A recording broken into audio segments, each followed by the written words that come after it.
أعوذ بالله من الشيطان الرجيم. بسم الله الرحمن الرحيم. الحمد لله رب العالمين والعاقبة للمتقين. الصلاة والسلام على رسوله محمد وآله وأصحابه أجمعين. Bütün hamd sanalar, maqtash ve alqışlar alemlerin Rabbi Allah'a olsun. Yaxşı aqibet ve muvaffaqiyetler uşarlığa olsun. Salat, selam, aman esenlikler, qollash ve destekler Allah'ın peygamberi ve bizning rehberimiz Muhammed Aleyhisselam'a, onun aile tavabatlarına, sahabelerine, kıyametkiçe onun yolunda maqan yoldaşlarına olsun. Amin. Esselamu aleyküm, kadirlik Şarkı Türkistanlık qarindaşlar. Bugünkü sohbetimiz Yunus suresi 83. ayetten buludu. Rabbimiz bu 83. ayette Musa Aleyhisselam'ın ahvalini bayan kılıdı. Mavzu deyilgandek Firavunlarning irqiy qirg'inchiligidan qutulish uchun Musa alayhissalomning ta'limoti mazmun bu oyatda. Yuqorqi oyatlarda Musa alayhissalom bilan Firavunning orasidagi haq batil urushi zikr qilingan. Eng oxir Musa alayhissalom haq bo'lg'achqa g'alaba qilib Firavunning sahirlari mag'lub bo'lib, sahirlar iymon etgandan keyin u hokimiyatning kadrlari o sahirlar o'chog'di. Maaşlı kadrlar. Firavun xonadoniga ishlaydigan, yuqori maosh olib ishlaydigan Firavun kadrlari edi o sahirlar. Ular mag'lub bo'ldi. Ular hamda mag'lub bo'lgandan keyin iymon etdi. Iymon etishning sababi ular hokim millat bo'lgandan keyin erkin, haqiqatni ko'rgandan keyin iymon etdi. O kadar jiq sahir biroqlam iymon etdi. Allah hamda ular iymon etgandan keyin Musa alayhissalomning millatini Beni İsrail'in sibtilerini bize düşündürdü bu ayette. Rabbimiz deydi ki Bismillahirrahmanirrahim. فَمَا آمَنَ لِي مُوسَى إِلَّا ذُرِّيَّةٌ مِّنْ قَوْمِهِ أَلَا خَوْفٌ مِّنْ فِرْعَوْنَ وَمَلَئِهِمْ أَن يَفْتِنُوهُمْ وَإِنَّ فِرْعَوْنَ لَعَالًا فِي الْأَرْضِ وَإِنَّهُ لَمِنَ الْمُسْرِفِينَ. Musa'ga öz kavmidan kichikkina az sondagi tuqqanlaridan boshqa hech kim iymon etmadi dedi. فَمَا آمَنَ لِي مُوسَى Musa'ga hech kim iymon etmedi. İlla zurriyyetun min kavmihi. Faqatla öz milletining ishidan chiqqan urug' tuqqanlaridan ozgina inson iymon etdi. Nima uchun? Qibtiylardan u qadar yuqori darajalik kadrlar iymon etyapsa, Musa alayhissalomning qavmidan bu qadar oz iymon etdi. Chunki Musa alayhissalomning qavmi qulluqqa ko'nib ketgan bir xalq. İman etib Musa alayhissalomni ochiq oshkora destekligidek jasorati yo'q, jasorati qirilib ketgan, mingisi juvilib ketgan bir millat bo'lg'achqa Musa alayhissalomning o'z qavmidan, o'zining tuqqanlaridan kichikkin inson iymon etdi. Shu vaqtgacha nurg'un kuchliq, nurg'un yo'g'on odamlar ham iymon etmadi. Masalan, Qarun Firavunning millatidan emas, Musa alayhissalomning millatidan. Shu chaqdagi milliarder. Firavun davlatining iqtisodini kontrol qiladigan bir kishi. Musa alayhissalomga aciz, öz qavmidan ozgina inson iymon etgan bilan yana qolganlar iymon etmadi dedi. Rabbimiz iymon etmaslikning sababini Musa alayhissalom qavmini nima deb kelgan? Sizlarni men irqiy qirg'inchilikdan qutqizaman deb kelgan. Fa'arsil ma'iya bani Isroil. Musa alayhissalomning tunji gapi Fir'avnga Bani Isroilni erkin qo'yappa. Nima deb qul qilsa deb qulluqqa qarshi turuvdi. Fir'avnni bir tarafdan Allohga islomiyatga da'vat qilgan bo'lsa-mu, bir tarafdan asosiy masaj Bani Isroilning erkinligi. Erkin qo'yib etilishi. Ashunaq bo'ldi. Aşınçılar şu öz milletinin menfaati üçün işləyətsə Musa aleyhisselam ve Harun aleyhisselam o millet azgınısından başkası iman etmedi. Nima üçün? Xavfim min Firavuna ve meleğihim.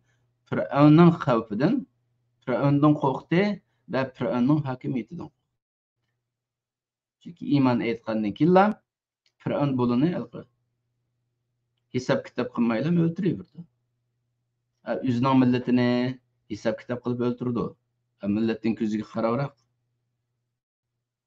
adalet bilen nem kıldı. Ama Sibtilani hatalaşkandan killam yok kılıydı, öldürüydü da aşında bir eğri besin var.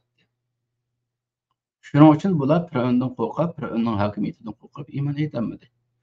İman etse nima qildi Firavun? Ayyabtinahum. Ularni buzak qildi. Buzak deganda qarindoshlarimiz shunday deb tarjima qildik, ularga fitna qildi deb.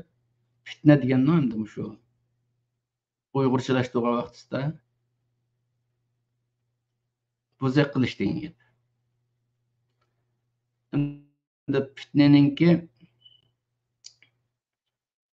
asosliq ma'nosi Allah o'zi uchun ishlatadi. Ayyab insonlarni imtihon qilish uchun yaratdim bu dunyoga degan vaqtida Allah ibtilo, fitna kelimelerini şöyle kullanırdı. Allah'ın bizlerden imtihan eliş hakkı var. Çünkü Allah Halık, yaratkucu, yoktum bar kılgıcı. Biz məxluq, yaralgıcı. Undaq bolğandikin biz bendiler Allah'ın mülkü. Allah'ın mülkü bolğandikin Allah bizni imtihan kılıdı bu dünyada. Veliyumahhisallahu amanu ve yemhaqqal kafirin. Allah iman etqanlarni tamhiz qilib, arib chiqib, saadet meydanida ep qoladi. Kafirlarni ayirib chiqib, kafirlarni tutib, undan keyin butunlay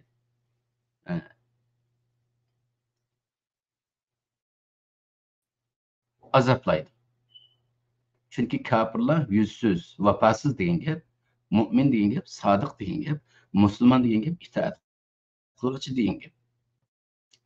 Şunun için Allah bizning yaratılışımız bo'lg'achqa Allah'ın biz bendilerini imtihan qilish haqqi var.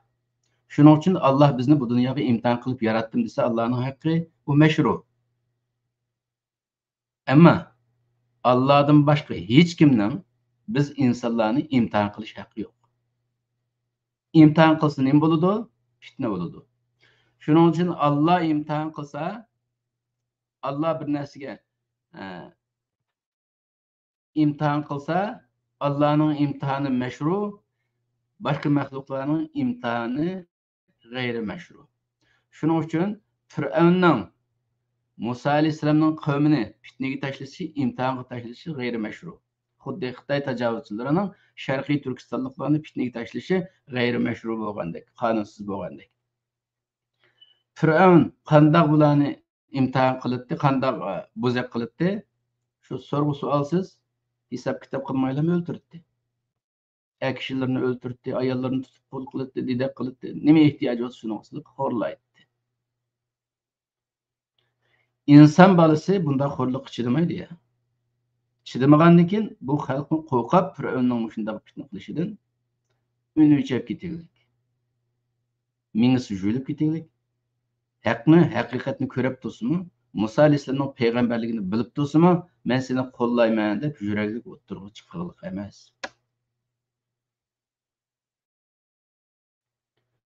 Masalan, Xitoymi hozir uni bizimizda Xitoymi hozirgi zamonning firavunlaridan biri. Xi Jinping degan firavun Sharqiy Turkiston xalqini qo'l qilish amri farmonini chiqardi.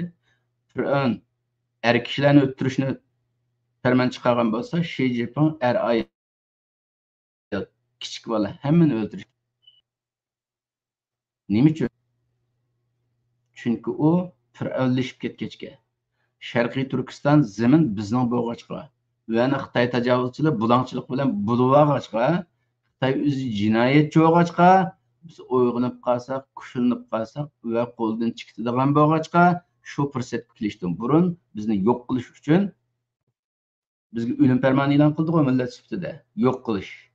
Ya Xitoy bo'lasan, bo'lmasa yo'qaysan dedi. Bunun ete Xitayning fitnesi, Xitay fitnesi bu. Fitneni imtihan degan to'q. Xitay qanday shaklda qonunsiz holda bizni imtihon qilyotidi? Deyotidiki biz Jungoga sodiqlarni va ikki yuzliklarni araymiz degan siyosatni chiqarib, Xitoylashmagan, kafirlashmagan, munofiqlashmagan, Xitoylik ishlamagan insonlarning hammasini qirg'in qilyotidi. Bir qismini organ etkazchiligi qilib, davlat qo'li bilan, Xitoy davlat qo'li bilan organ etkazchiligi qilib, dunyoga satyotidi. Sharqiy Turkiston xalqining organlarini, ichki a'zolarini dunyoga satyotidi. Odam badani, odam etkazchiligi qilib, Xitoy tajovuzchilari dunyoga satib, Uyg'urning badanini satib pul topatidi. Nurg'unlarni concentration camplarda sulab, malni sulab baqqandek beqib, qachon ishga a'zo lozim bo'lsa, shu mos kelganlarni chiqib o'ltirib, setib etib, uylab qoldi, kasallab qoldi, u bo'ldi, bu bo'ldi deb xalqimizni aldayotidi va xalqarani aldayotidi. Turmalarga patmaganlarni-chu, mingni sujudib bo'lganlarni sirt qo'yib turib, unda kasal keldi, bunda kasal keldi, sizni biz davolaymiz deb Sharqiy Turkiston xalqining badanida kemiylik qurollarni sinab qilyotidi. Biologik qurollarni sinab qilyotidi. Her türlü dunyoga elib bormoqchi bo'lgan suiqasd qurollarining hammasini Sharqiy Turkistonlik ustida sinab qilyotidi. Mana buning ati fitna. Xitoy nimaga asosan qiladi buni? Davlat bizning xalq degan davlatga bo'ysunish lozim deydi. Amaliyotda Sharqiy Turkistonlik Xitoy davlatiga tabe emas. Sharqiy Turkiston ayrim davlat, Xitoy ayrim davlat. Xitoy shuni besib olg'achqa, hokimiyatimizni tortib olg'achqa, xalqimizni qul o'rnida ko'rib, xalqimiz ustidan fitna olib beryapti. Fitnaning eng oxirisi shu irqiy qirg'inchilikqa boradigan narsa. Shuning uchun Allohning fitnasi insonga ko'ra imtihon hisoblanadi. Chunki Alloh insonni imtihon qilish uchun ba'zi musibatlarni beradi. Bu qonunliq. Çünkü Allah bizning egimiz. Biz Allah'ın mulki. Ama Allah'dan başka, mayli Xitoy olsun, Xi Jinping olsun, Fir'aun olsun, Ebu Cehil olsun, Ebu Lahab olsun, her qanday tağut, her qanday dajjallik sistem insonlarning ustidan imtihon elish, insonlarni fitnaga sürüklash haqqi yo'q, huquqi yo'q. Shuning uchun Allah bu yerda Tilaning Bani İsrailning Musa alayhissalomga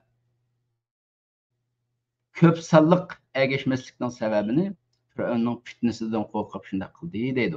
Xuddi Sharqiy Turkiston xalqi Xitoyning fitnasidan qo'rqib hech ish qilmagandek, haqqa ergashamagandek. Xuddi Sharqiy Turkiston xalqi chet elda turibmi Xitoy hokimiyatining, Xitoy kadrlarining, Xitoy shaykhillarining chembirgidan chiqib bo'lolmay, o'zini ozod qilib bo'lolmay, ya'ni shu Xitoyning qo'lida kontrolligida tipirlagandek Bani İsrailni shunday bo'lib qoladi. Ve inne firavuna la'alim fil ardi ve innehu la minal musrifin. Yani şu haqiqatga qaytsak, inna degan jumlaning mazmunini tahqiq uchun keladi. Haqiqat shudirki, Fir'aun shu chaqda yer sharida haqiqatan yüksek bir hakimiyetdi. Alim degan yüksek, kuchli bir hakimiyetdi. Mutakabbir, nayt o'zini cho'ng bo'ladigan, bizga hech kimning kuchi yetmaydi deydigan, o'zini super power ko'radigan bir narsa edi. İnsan har qanday davlat yoki inson o'zini har bir kuch mening qo'limda desa, ilahlashdi u. Fir'aun ilahlashdi u. Ma alimtu lakum min ilahin g'ayri. O'z xalqiga shunday xitob qildi. Sizlar uchun mendan boshqa bir ilahni ko'rmadim. Sizlarning ilahinglar men, ana robbukumul a'la, en yüksek ilahinglar men. Bana ibadet qilinglar dedi Fir'aun. Nima uchun? Kuch quludi bo'lg'achqa o'zini ilah deb sanab qoldi. Buni kuch zaharlanmasi deymiz. Kuchning hammasi ashuna bo'lib qolsa, masalan, hozir Xitoyning qo'lida kuch ashaga to'planyapti. Xitoyning niyati Dünyadaki insanların hemmisinin niyetinden en yaman boğaçka.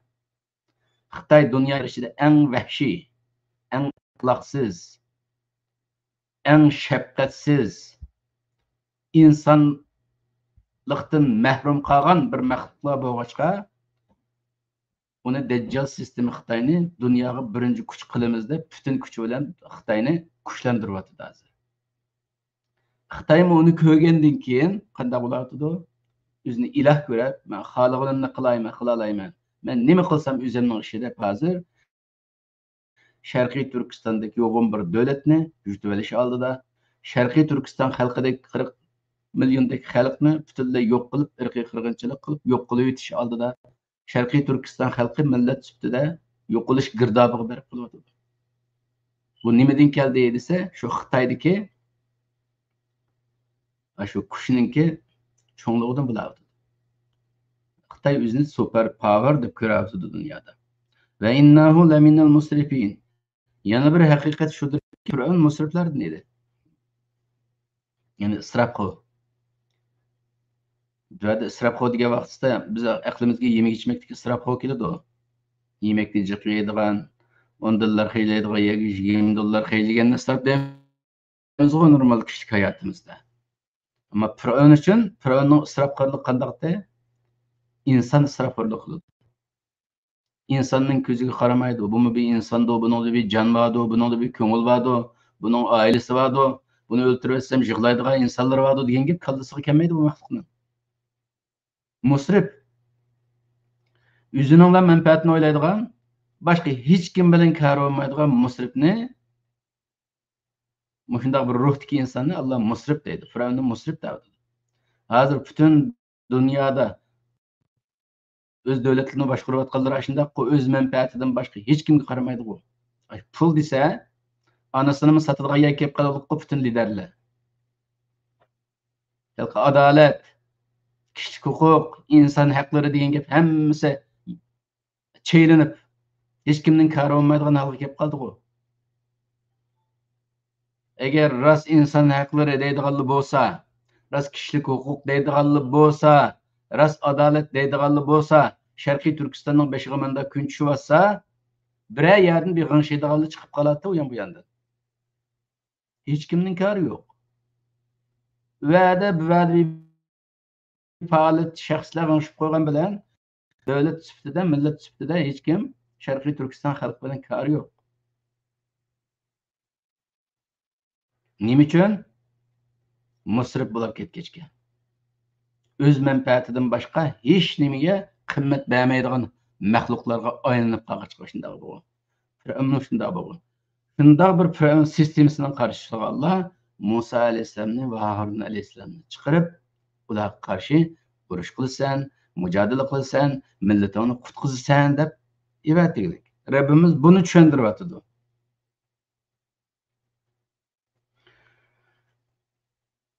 Ahvol bundaqki bo'lgan vaqtda Musa alayhisalom az sonliq bo'lishiga qaramay, kichikgina inson Fir'avndan qutulamiz deydigan, Fir'avndan mustaqil bo'lamiz deydigan yoki o'z davlatimizni quramiz deydigan insonlarning soni bek az sonliq tursimu Musa alayhisalom bundaq dedi. Va qala Musa: "Ya qavm, ey millatim, ey mazlum millatim, in kuntum amantum billahi fa alayhi tavakkaltu." Agar sizlar rost Allohga ishongan bo'lsanglar, Allohga tavakkul qilinglar dedi. Rost ishongan bo'lsanglar, Allohga tavakkul qilinglar dedi. Chunki tavakkul iymonning mevasi. İmanı bor odam tavakkul qiladi, iymoni yo'q odam tavakkul qilmaydi. Biz tavakkul desa, Uyg'urchada shunday bir oddiy, xato bir ma'noda ishlatamizki tavakkulni. Tavakkul qildi desa, uning oldi oqisini hisoblashmay turib, qarasa bo'ldi, undan bir yo'lning ustiga sakrab chiqqanni tavakkul deb menda qaraymiz. Tavakkul unday gap emas. Tavakkul vakil, yiltizdan chiqadi vakil. Biz millat vakili deymiz-ku. Shu millat vakilining, shu vakil degan yiltizdan tavakkul chiqadi. Yana qanday yerda ishlatamiz vakilni? Mahkamada bizga vakolatdan advokat ishlatamiz. Advokat bizning vekilimiz bo'ladi. Bizning deydiganimizni advokatimiz deb turadi. Biz ishonamiz advokatga. Men uchun sen mush xizmatni qilsang bo'ladi, meni mudofaa qilsang bo'ladi, haq huquqimni mudofaa qilsang bo'ladi, haq huquqini berib o'tamiz. U vakolatan bizga vakolatan va'da ishlaydi. Yana vakil nada ishlaydi? Masalan, to'y qilgan vaqtlarda nikah qiladigan chaqda qizlar bek nomuschan bo'ladi-ku, Alloh hayoliq yaratgandan keyin qiz bolani. Tegdingizmi desa, tegdim deyishdan nomus qildi qiz bola. Endi bu tabiati buzilmagan normal qiz bolaning gapini qilyapman. Bu mayli musulmon bo'lsin, mayli musulmon bo'lmasin, tabiati buzilmaganlar bo'lsa, bir kishiga tegdim deyishdan insonlarning oldida nomus qiladigan ish bor. Hayo bo'ladi insonda. O nomus qilib tegdim deyanmagan keyin u qizga vakolatan uning dadisi bo'lsa yoki aka-inilari yoki tag'illari shu qizga kim bek kuyunadigan bo'lsa, kim shu qizning haq huquqini qo'g'daydigan bo'lsa, qizning rizosini olib birini vakil tanlaydi. Qiz mush mening vakilim shu deydi. Shu vakili chiqib, men palani qizimni pistoniga berdim degan gapni qizga vakolatan dadisi yoki aka-inilari tag'illari deydi. Vekilni shunday yerda ishlatamiz. Endi buni tushungandan keyin endi Allohga tavakkul qilish degan nima gap? Allohga tavakkul qilish degan gap, tavakkul degan vakil tanlash degan gap. Menga vakolatan mening manfaatimni eng qo'g'daydigan kim deb vakil tanlaymiz. Vakil tanlab faqat Allohning deganlariga qarab boqamiz. Anandan keyin hozirgi Firavun hokimiyatining, Xi Jinping hokimiyatining deganlariga qarab boqamiz. Anandan keyin pulga sotilgan namussiz dunyo qonuniyatlariga qarab boqamiz. Dunyo sistemaga qarab boqamiz. Qaraqanda hammani tekshirib boqsak, Allohning degani bizning manfaatimizga eng yaqin. Hozirgi ishda, hozirgi mavjud biz qilmoqchi bo'lgan ishda aniq bo'lmasimi bizning manfaatimizga uyg'un yoki uyg'un emasligi. Boshqa hayotimizning boshqa sohasidagi Allohning deganining hammasi bizning manfaatimizga uyg'un chiqib kelyotdi hayotimiz bo'yicha. Bu dunyoda Allohdan boshqa hech kim bizning manfaatimiz uchun ish qilmaydi ekan, buni isbotlanib kelyotdi, buni ko'rib kelyapmiz. Buni ko'rib kelgandan keyin hozir qadar Alloh hozir qadar mening manfaatim uchun bir narsani degan bo'lsa, hammasi to'g'ri chiqayotgan bo'lsa, mush ishdimi Allohning degani to'g'rimi deb Allohni vakil tanlaymiz.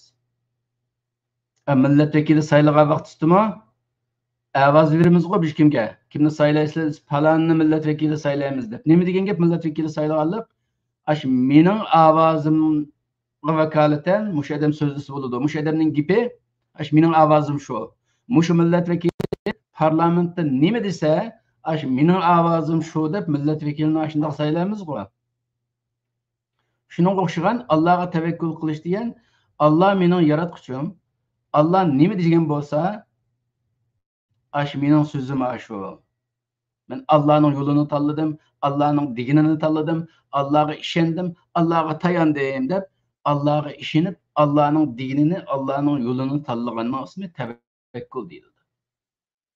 Shuning uchun Musa alayhisalom dediki, ey millatim, agar sizlar mu'min bo'lgan bo'lsanglar, Allohga ishongan bo'lsanglar, Allohga tavakkul qilinglar. Allohning yo'liga ishoninglar, o'zinglarni bag'ishlanglar. Allah hech qachon xato yo'lga boshlamaydi. Chunki Alloh sizlarni yaratdi. Sizlarni Allohdanmi bek biladigan hech kim yo'q. Sizlarga Allohdanmi hech kim yo'q. Sizlarga Allohdanmi mehr shafqatlik hech kim yo'q. Boshqa maxluqlarning o'zining ehtiyojlari bor. O'z ehtiyojini deb, o'z manfaatini deb sizlarni setib etadi. Allohning bu dunyoda va hech qanday yerda bizdan kutadigan hech qanday manfaati yo'q. Allah Rahman Rahim, mehri şefqatlik Allah. Kainat yarattı, bizni yarattı. Unda bo'lgandan keyin Allohning bu dunyodagi qonuniyati butunlay bizning manfaatimizga ishlaydigan bo'lgandan keyin Allohning deganini degan qilib, Allohni tanlanglar. Allohni mening vakilim denglar. Va kafa billahi vakila. Allah vakil bo'lish sifatida zaten kifoya qiladi, yetadi. Agar Alloh bizning vakilimiz bo'lgan bo'lsa, ey Alloh, ma ishda mening vakilim sen. Men sening yo'lingni tanladim. Men sening qonuningni tanladim. Men seninki mush dunyoga qo'yib qo'ygan sabab natija qonuniyatini tanladim. Nima qilsang qilib, meni sening yo'lingdan ayirma. Men sening yo'lingga keldim deb Allohni mening vakilim deb Allohning yo'lini tanlaganning ismi tavakkul. Tavakkulning ichida plan tuzish va strategiya tuzish va uni amaliylashtirish uchun taktika tuzish va anadaki uningga ketadigan tayyorlikni qo'limizdan kelishcha qanchalik tayyorlik ketadigan bo'lsa, tayyorlikning hammasi bor. Mushu dunyo qonuniyati bo'yicha nima qilish kerak bo'lgan bo'lsa, shuning hammasini biz qilib bo'lib, anadaki keyin nima qilamiz? Ya Alloh, qo'limdan kelganini men qildim. Endi buning a tarafini mening qo'limdan kelmagandan keyin men seni vakil qilib tanladim. Sen mening vakilim bo'lgandan keyin buning muvaffaqiyat bo'ladigan, g'alaba qiladigan ishlarga seni ego'lab, yo'l boshlab, Allohga tayinib, Allohga tavakkul qilamiz. Musa alayhissalom shuni demoqchi. Mu'min bo'lgan bo'lsanglar, Allohni tanlanglar. Allohga ovoz beringlar, qo'llanglar. In kuntum muslimin, agar musulmon bo'lsang. Bu bir shart. Musulmon bo'lishning sharti, mu'min bo'lishning sharti Allohga tavakkul qilish. Allohga ishonish, Allohning diniga ishonish. Allohning dinining to'g'ri ekanligiga ishonish. Allohning bizga kuyindiganligiga ishonish. Allohning bu dunyoning yaratuvchisi ekanligiga va bu dunyoning boshqaruvchisi ekanligiga, bu dunyoni kontrol qilguchi ekanligiga ishonish. Bu dunyoda bo'layotgan mayli yaxshilik, mayli yomonlik hamma narsa Allohning ilmining sirtida emasligiga ishonish. Allohning mush beshimizga kelayotgan butun musibat, butun irqiy qirg'inchiliklarning hammasidan Allohning xabardor ekanligiga ishonish. Bu chaqda ishonib turib, Allohga tayinib turib, yo'lga chiqsak nima bo'ladi? Asonlik bo'lsakmi? Kuchimiz yetganni biz qilamiz Allohning tavfiqi bilan, kuchimiz yetmagan yerda Alloh yo'l ko'rsatadi. İşimiz muvaffaqiyatli bo'ladi. Endi bu oyatda qarindoshlar, Musa alayhisalom o'z qavmiga ideologiya darsi beryapti. Aqida darsi beryapti. Chunki bir urushda, bir kurashda, dushman bilan kurashda ideologiya sog'lom bo'lmasa, inson degan qachadigan narsa yenib oladi. Jon degan bek tatliq, mal degan bek tatliq. Uni yengayman deb melni seppagan bilan jinni seppagan bilan qanday bo'ladi? Allohga ishonmasa problem chiqadi. Shunga bu yo'lda mang'alaydigani faqat Allohga ishongan insonlar mang'alaydigan bo'lg'achqa, Allohga tavakkul qilishning o kadar muhim bo'lishining sababi shu. Bu yo'lda mang'adigan insonlarning ideologiyasining sog'lom bo'lish kerakligi, aqidasi sog'lom bo'lish kerakligining shart bo'lishining sababi bu. Masalan, Xitoy bizga qimlig'ini qilmadi. Jimiyatni emas. Bu yerda bu yerda bir ishni qilib baqdi. Qarindoshlarimiz Sharqiy Turkistonning har taraflarida qo'lidan kelganini qilib baqdi. Kuchimiz yetmadi. Nima uchun? Tavakkulimiz bo'lmag'achqa. Allohga bo'lgan tavakkul bo'lmag'achqa, Allohning bu dunyoda qo'yib qo'ygan qonuniyatlarga to'liq amal qilinmag'achqa ishlarimiz oqmadi. Agar aqidamiz sog'lom bo'lgan bo'lsa, iymonimiz sog'lom bo'lgan bo'lsa, ideologiyamiz sog'lom bo'lgan bo'lsa, Allohning yo'lidan borgan bo'lsak, Xitoyni yengish alburun yengib o'tdik, alburun vatanimizning mustaqilligini asliga keltirib qo'ygan bo'ladi. Qarindoshlar, bugungi dars, bugungi suhbat mishada bo'lsin. Oxirisi yana Musa alayhisalom ta'limotini davom qildi. Uni keyingi suhbatda davom qilamiz. Alloh bizlarni Allohga tavakkul qilganlardan qilib etsin. Allohga haqiqiy ishonganlardan, haqiqiy iymon etganlardan, haqiqiy musulmon bo'lganlardan qilib etsin, qarindoshlar. Mush ulug' Ramazonda duolarimizni ijobat qilsin, qilgan ibodatlarimizni qabul qilsin.